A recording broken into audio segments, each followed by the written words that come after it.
All right, good afternoon, everybody. Wanted to give you the COVID-19 daily update with Paul and Josh. I think, as you can see from this first chart, that fatalities, 3, but we've been single digits 6 of the last 8 days. That shows real progress. Current hospitalizations continues down a little bit. The positivity rate, a little above 1%, so these are all really important metrics. A test performed, a little over 2,000, not as many as we like. That has nothing to do with the president saying in Tulsa we were doing too much testing. It's just the fact that we had a hard time getting some of the numbers plugged in for today. The total hospitalizations statewide, it's worth, again, don't take these numbers for granted. I mean, you can see where we are at our peak, as I've said before, around April 22nd. You can see that on May 20th, that other red line where we started the next phase of our reopening. You know, subsequent to that, we've had a Memorial Day. Subsequent to that, we've had a number of large protests in and around the murder of George Floyd. We've had our reopening, another stage, just on June 17th. And the numbers continue in a positive direction. And that's not true all over the country. The next chart is just a reminder. The yellow are the admissions. And you see the admissions are trending down slightly, but these are COVID admissions. And it just reminds you that we still have COVID infections and COVID complications that send people into the hospital. The good news is, under the discharges, you see that that number is bigger, which means we have a net decrease of COVID-related ICU beds that are filled. And that's what gives us a lot of the capacity to continue our cautious reopening around the state. This next chart I just wanted to spend a minute on. We did it last week as well. It just shows you where Connecticut is and what's going on around the rest of the country. And you can see the red, and there's a lot of red on that chart, is, quote, trending poorly. And that means infections are up quite a bit, and more importantly, positivity. Let me just take a pause on that. You'll hear from a number of governors saying, yeah, my state is in the red or trending poorly because the number of infections are up. That's because we're doing more testing. Well, that's not the key metric. The point is that the number of people testing positive, the percentage of those tests that are positive, is going up, and going up quite a bit in a number of these states. And this is why we have to pay attention to this very carefully. We've talked before, but some of the states where the positivity rate has gone up, above 10% from a much lower number. We're down about 1%. This is well over 10%. That's Arizona, Texas, California, Florida. And we were on with Vice President Pence's COVID task force today, and they wanted to remind us a couple things. One, whatever you've heard, discount, remember how important it is to continue your testing protocol. That was message number one. Message number two, which I thought was interesting, is it's not Arizona, it's the greater Phoenix area where you see the flare-ups. It's not Texas, it's Austin, Texas. It's not California, it's LA. So this is where you have your new hotspots, your flare-ups, where you have dramatically higher infection rates. So it's not statewide, it's those particular areas. They pointed out to me, they pointed out to all of us that, for example, in many of these places, you'll see an infection rate of 50%. So if you look at the 10% for the state, that's misleading. In those particular counties, you'll have infection rates of 40, 50, 60%. And that's a reminder that it's now they're finding it's not just older people as they're testing a broader population. It's those 18 to 35 that you've seen a big spike up in terms of infections. And obviously those people who are infected, they're asymptomatic in many cases. They're younger, so they're not suffering complications, less likely to go to the hospital, certainly much, much less likely to suffer complications or fatality, but still infectious. So when you look at that map of the United States, you see the red there, you remind yourselves what the risks are, because many of those were in yellow or even green not that long ago. We're in a region, along with New York and New Jersey. Massachusetts is just right behind us. So it's a region where we feel very confident. The infection rates are down below 3%, and that's why when we slowly open up our economy and allow our hotels to come, we're focusing on our immediate region, because that is so much safer. The next chart is, again, you see the upswing in new cases nationwide.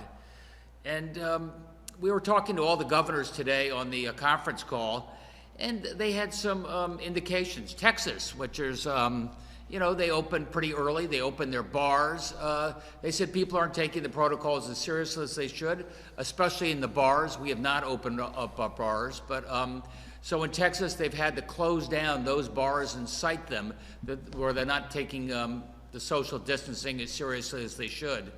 You probably saw we had a big outdoor bar gathering in New Haven over this past weekend, over 1,000 people out there, and that bar had to be closed down as well. So nobody's blameless here, but it's really important, as I hear from places like Texas, why we take this as seriously as we do. Ole Miss, Mississippi came in and they said, well, another reason you're seeing is we got young people coming back to campus, and many of those, mainly the athletes at this point, are testing higher in terms of positivity as well. Arizona, again, Doug Ducey, our friend the governor there, just said we've got to hold our businesses accountable. They've been open for a while, and people are relaxing their guard, and that's what we can't allow to happen. So as I look at these states, talking to Governor Cuomo again today, talking to our regional governors, you've got states with a positivity rate 10, 15%. And as I told you, in Palm Beach in Florida, or Miami in Florida, or Phoenix in Arizona, or Austin in Texas, really selectively, the infection rate's a lot higher.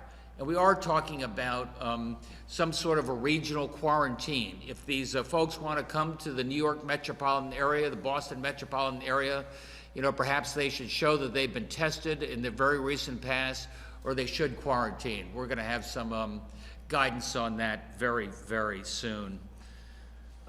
Overall, I was sort of interested, Vice President Pence pointed out that we have over 3,000 counties in our country.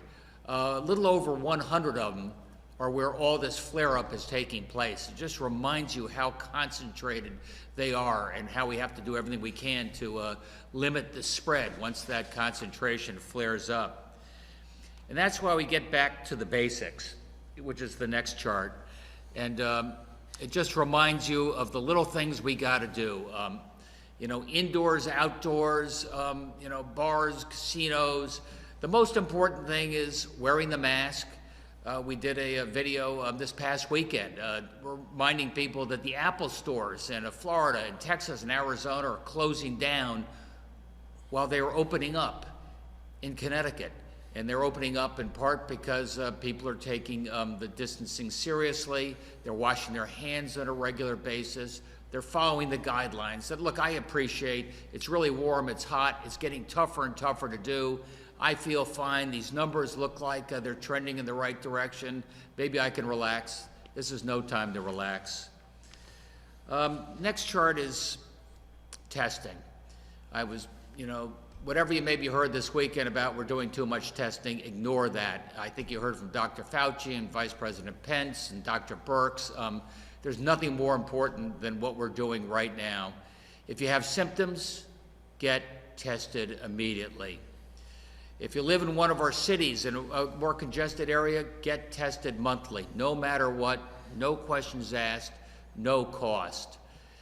We're testing broadly right now in all of our high-risk facilities. We've tested everybody at the nursing homes, increasingly at our correctional facilities. Remind everybody it's free if you're in any of these categories. And I want you to know that we have now 138 testing sites spread all over the state of Connecticut. Go to 211ct.org. Put in your address. We'll show you where the closest testing facility is, where you can go there, no cost, take care of it. And finally, we're beginning to build out on our contact tracing as well. And again, talking to all of our fellow governors, We want it to go faster, and all the different states are finding that people are a little bit casual about perhaps answering their phone or responding to the text. So one of the things we've done, I guess there's a lot of spam, people don't know, so we've said CT COVID trace. That's what your text is going to show. That's what's going to show up on your cell phone. If you see that, take it seriously. You're not only keeping yourself safe, but you're keeping your family safe, you're keeping your community, your neighbors safe. Give us an opportunity to call them or contact them and tell them that it's time for them to get tested at no cost, time for them to self-quarantine if they don't want to get tested. That's how we're going to keep down the spread of COVID. And this is how we make sure we stay in the green category and not in the red category, which you see is enveloping much of the rest of our country. I think with that, I'll leave it and see what other questions we have. And again, Josh and Paul are here, so let's go at it.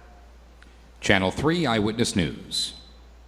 Yes, Governor, you kind of touched upon this at the beginning. It has been 22 days since the large protests. It's been 22 days since the casinos reopened. And at the time, many were pointing to those events as a potential source of a possible resurgence. But now, 22 days later, we're really not seeing a lot of health consequences from those things. Why? The question is why? I think you're right. And even in those areas where you see the infection rates going up, people are not necessarily pointing to, the protests, for example. I think what we're finding is wearing of the mask is probably the biggest determinant in terms of what you see in terms of the infection rate. More than protests, more than going to the casinos. And I'm really thankful, by the way, to the tribes. I understand it. We've had a number of people at the casinos. People are taking the distancing seriously there, and thank you for that. It does make a difference. News 8.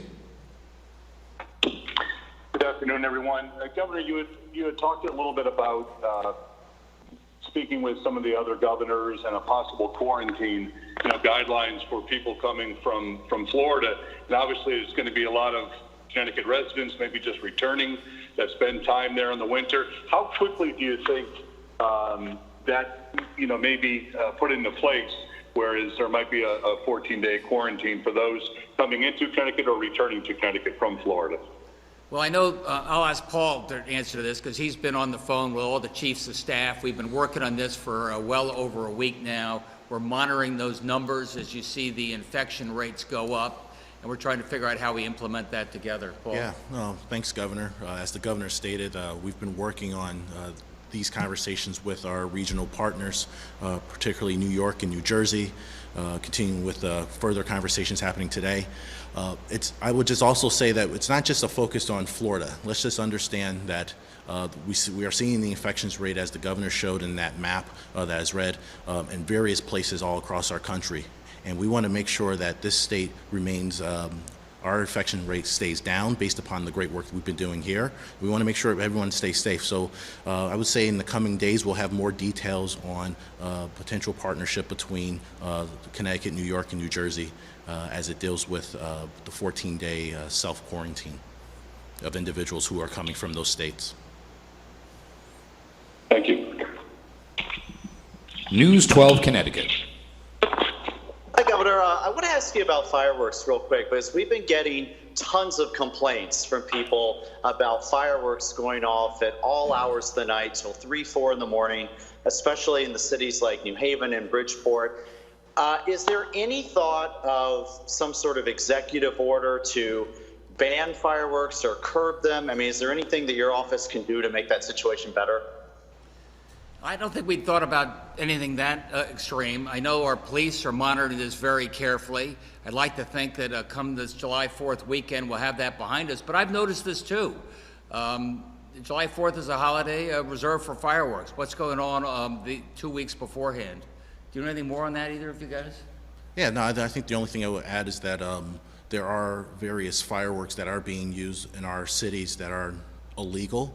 And I want to thank the work of the various local police departments who have been monitoring it closely. I know that we saw a most recent report of a young child in Hartford who was injured by these fireworks that were illegal. But as the governor stated, we will be monitoring this closely, but we very much appreciate the work of the local municipalities and the police force in monitoring the situation. And just one more question. Your rent relief, especially when it comes to the free zone evictions, ends next week, July 1st. A lot of folks still say that they're having trouble paying their rent. Is there any thought about extending that, or are you thinking that July 1st the courts are going to reopen and start taking those claims? No, we're taking a look at that, and we also are going to be adding some rent relief provisions to help people out. I understand, especially those that didn't get the unemployment, compensation. They're in a stretched position. Maybe they had to put off paying rent for a period of time. So we're going to be there to provide some assistance, not forever, but for the near term, just to help them get through. I do worry that July 31st, and when a lot of the aid and support that's coming from the federal government, including and the state of Connecticut, starts drawing to a close, people are going to potentially be hitting a wall, and we're going to do what we can to help them when it comes to rent relief. But specifically on the evictions, obviously, Craig Fishbein and two other lawmakers are suing over that, trying to get the evictions to start immediately. Are you thinking that the evictions will be allowed to go forward starting July 1st? We're taking a look at that right now. Fox 61. Hi there, good afternoon. We had a viewer question for you, Governor, and the question was, the person was at the beaches, our state beaches this weekend, and said that they saw a lot of people with out-of-state plates, particularly from Massachusetts. Would you consider limiting our state beaches to only Connecticut residents, seeing that we're diminishing our capacity at those beaches already? Yeah, I think we would. I mean, I thought we were able to charge a differential for parking. Maybe that's something that's in the plans right now. Their beaches are open, by the way. They got very nice beaches, probably better. We've had to close down our beaches in midday or soon thereafter just because of overcrowding. So I think it is better for everybody to stay closer to home. So you would consider just banning out-of-state people from the park? I'm not sure that's legal, but I know that we can charge for parking, and that's what we're looking at. And my second question, we've been receiving this one a lot, too, from some of our viewers. It's kind of two-part. One, with everybody going back to work, employers are saying, hey, I'm getting employees now that say that they can make more on unemployment with the $600 federal addition to that than I would going back to work. So they're seeing some employees refuse to come back to work there. On the other hand, we have other employees who say, hey, I'm over 65, I'm compromised, I don't feel comfortable going back to work. What is your guidance on people going back to work in those two instances? If you're over 65 and you're compromised, do not go back to work. If you can't telecommute, we've got a provision in one of our executive orders that provides, unemployment compensation for you. And you're right, I do support giving more federal incentives to give people the incentive to get back to work sooner. We're going to follow that. We'll track it probably closely to the unemployment rate, which right now is pretty high. So I support those type of incentives, something we're looking at here at the state level as well. NBC Connecticut. Good afternoon. Governor, what are your thoughts on how Phase 2 has gone so far, and are there any plans or any consideration to move up Phase 3?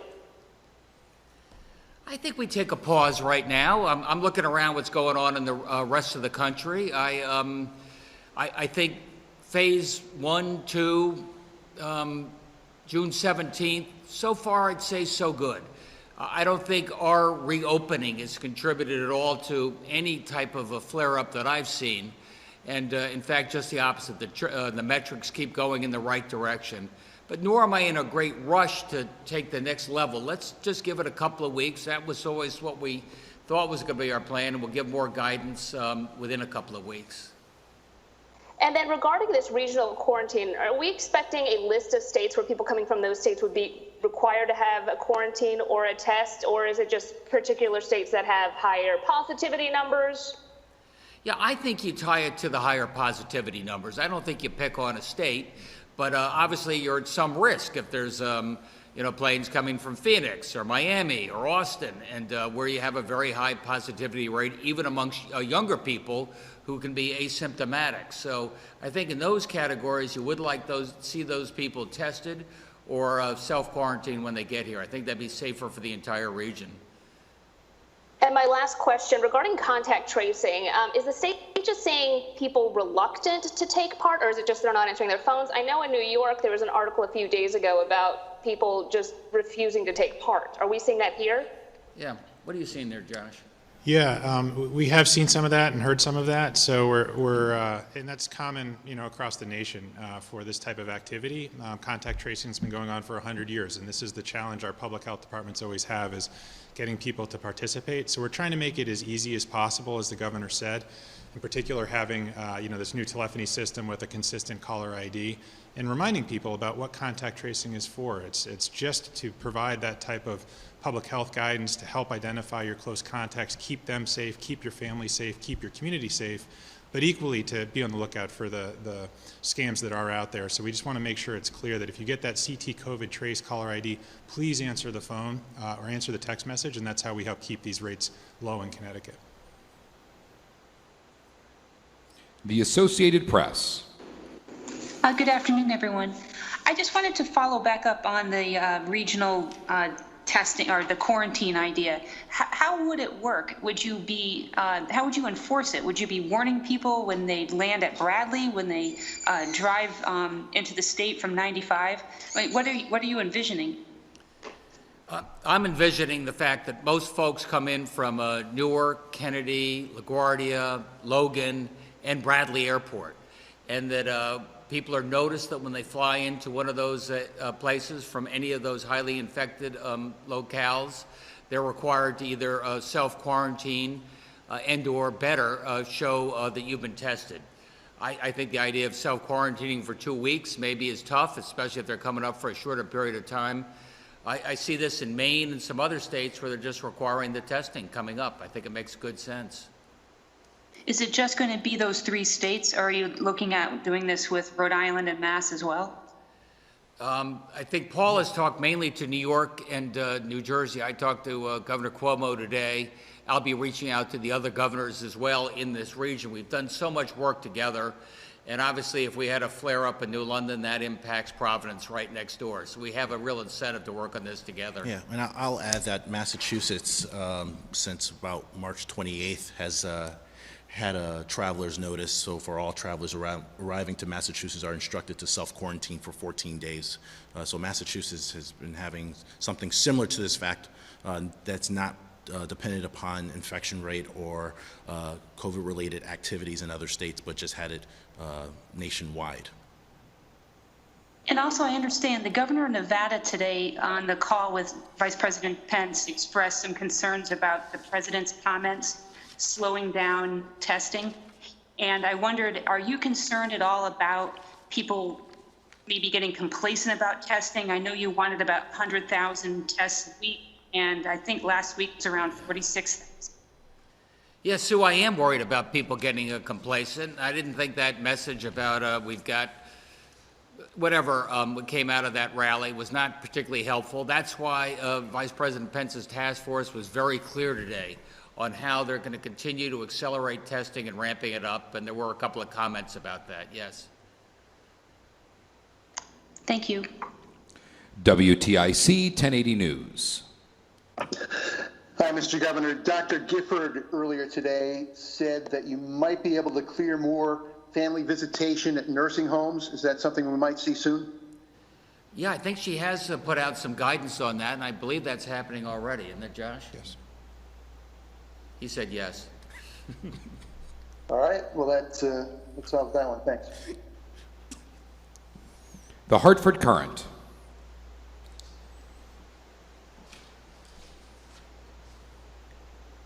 Hi, Governor. I wanted to ask about crowds for a second, because you mentioned the outdoor bar in New Haven that was shut down. We also saw that Stafford Motor Speedway is going to reopen this weekend, potentially with 2,500 people in the stands. Just wondering if you could explain what the latest thinking is on outdoor crowds and why, the bar is shut down and then you have potentially a large crowd at a speedway. Well, first of all, outside, inside, drinking, no masks, everybody letting it rip is pretty dangerous in terms of COVID infections. I heard that loud and clear from our friends in Texas when they wanted to know what was resulting in the surge they had going on there. I mentioned they had to actually close down some of the bars, which they had opened in that state. We have not opened them here. What was going on here was, illegal at this point. The Speedway, I think we've got them at a 25% capacity. There's plenty of room for social distancing. So if you can keep your space, we wanted to cautiously let people get back and let the Speedway get going again. Mm-hmm. I also want to ask about Metro North, because we understand ridership is significantly down. What is your view on the short-term and long-term future of Metro North? Do you see long-term impacts on ridership with employees working from home and people still kind of tepid about going to the city? Yeah, that's a really good question. I mean, at the peak of the pandemic, ridership on Metro North was down 95%. And Joe Giletti's told me we're still down 85%. So we're still down dramatically. And maybe that's a public health concern I'm not sure about being in a train right now, even though they've got some real protocols in place to keep it clean. Maybe people are driving a little more often. My hunch is people are going into the city a lot less often, even though they've now begun opening in New York City over the last few days. So I think it's going to take another 30 days to see what the trend line is. But my instinct is you're going to find a lot less back and forth between New York City as people realize telecommuting was working pretty well. I don't have to spend 2.5 hours a day getting to and from. Mm-hmm. Thank you. Hearst, Connecticut Media.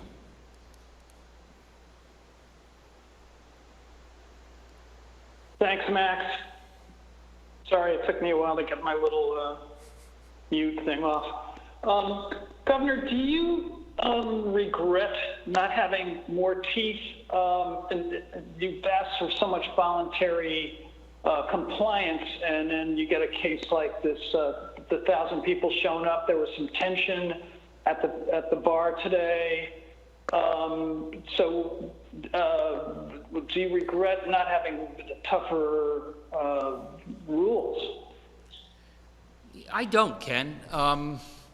We were asking people to do things way out of the ordinary when we're, shutting things down and wearing the mask and keeping your distance. And I could have been slapping fines and being heavy-handed, but that was not the way we did it, nor do I think was the way we had to do it. I think at the end of the day, people were self-policing themselves, talking to their neighbors if they thought there was something that needed to be done. There's no question about it. There's people are feeling a little edgier right now. You saw what happened at that one particular bar situation. They were closed down. I think that was appropriate. In Texas, they're being closed down for 30 days if they don't follow the protocols. But so far, I think we don't have to have a heavy hand here. People are taking care of it themselves, with some notable exceptions. And that, I guess the follow-up is, are there any state or municipal shutdowns or sanctions against businesses for COVID safety above and beyond this place in New Haven?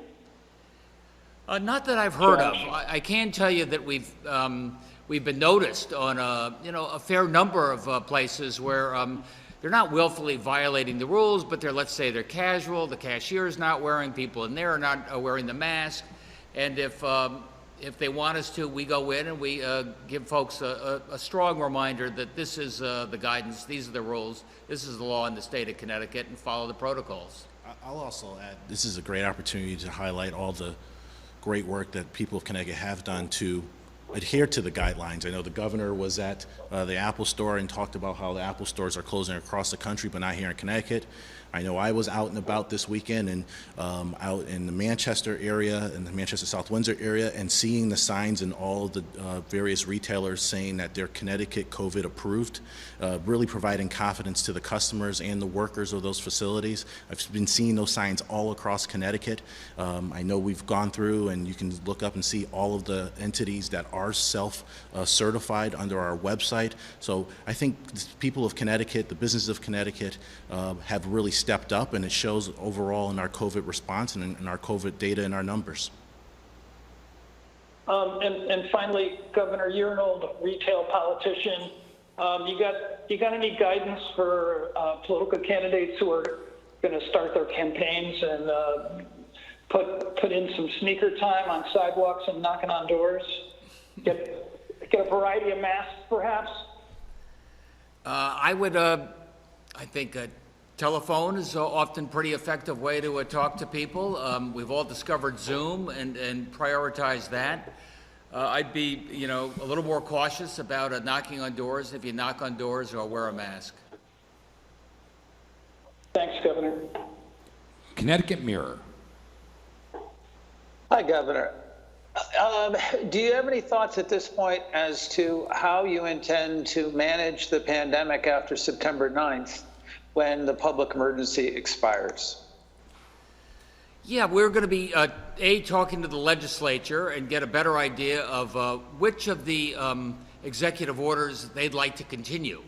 Because most of them are related to deregulation, so there might be some incentive to keep some of them going. I think we can only do that, with their help. And beyond that, Paz, let's get a better idea of where we are in September. I mean, my strong hope is that our downward trajectory on infections and positivity continues, and there won't be any need to continue the executive orders. But so that sounds like you're leaving open the possibility of potentially asking the General Assembly 2 months before their election to take some action to either give you the power to continue restrictions or to have them do so. Do you have any concerns that this would become politicized if you do it then? Well, they gave me some emergency powers that allowed us to work very quickly back when the pandemic was crashing on us, and we worked very quickly, had to make a lot of real-time judgments. Sometime September, October, I think people will finally, I believe, say we made the judgments we made. Lamont no longer needs the emergency powers. And at that point, Paz, people have a chance to say, boy, I wish he had opened a lot faster, or I don't think he ever should have shut down, or whatever the debates may be. Everything gets politicized in this world, but I think we're on track to, no longer have the emergency powers come September. Thank you. CT News Junkie. Good afternoon. So I'm going to ask a question that I haven't asked in a while. I'm going to ask about how we're doing on PPE. Wow. You're right about that, and it's good that you didn't have to ask that question because, as we've talked about before, Christine, supply and demand have come more into balance. And I think Josh pointed out to me that we're maybe the surgical masks were going at, say, $7 just a few months ago. Now we're at less than $1. It gives you an idea of how the markets work, not always on a most timely basis.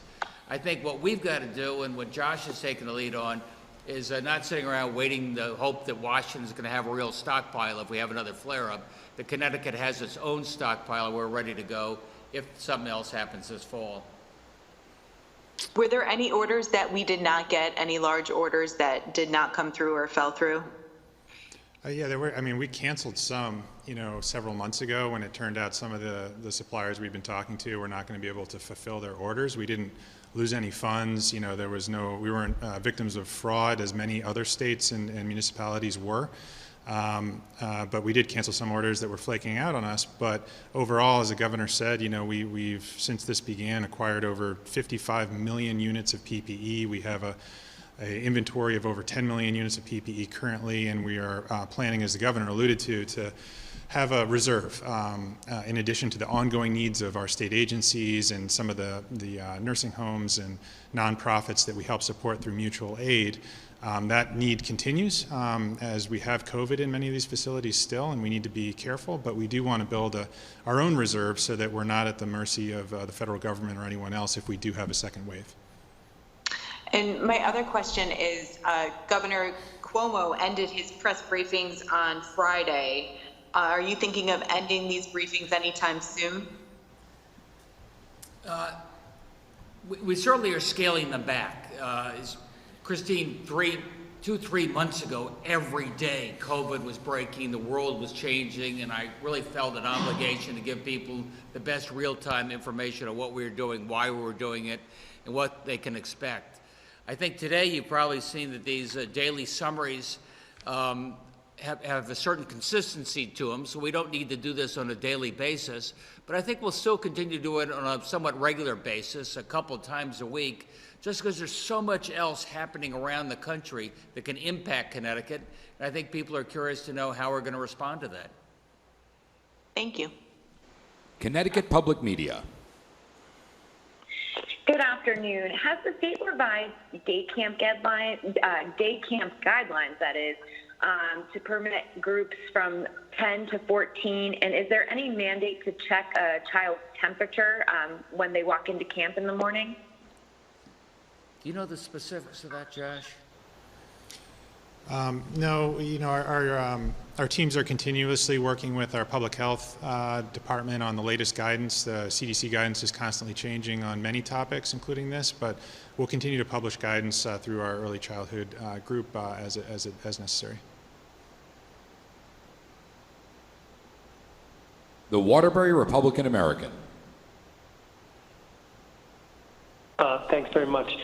I'd like to just follow up quick on Sue Haig's question about quarantine. Are the 3 states or other states involved in these discussions talking about having an exemption or an exception for individuals who can document that they have been tested and tested negative?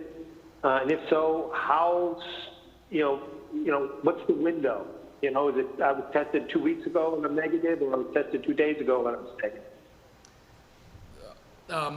Yes, if you can show that you've been tested in the very recent past, say 3 or 4 days, I would guess, but let me talk to my fellow governors about it. Then you can come up here, you can get to work or vacation or whatever you want to do.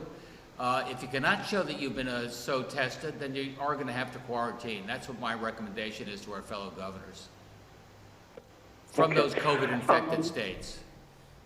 Yeah, okay.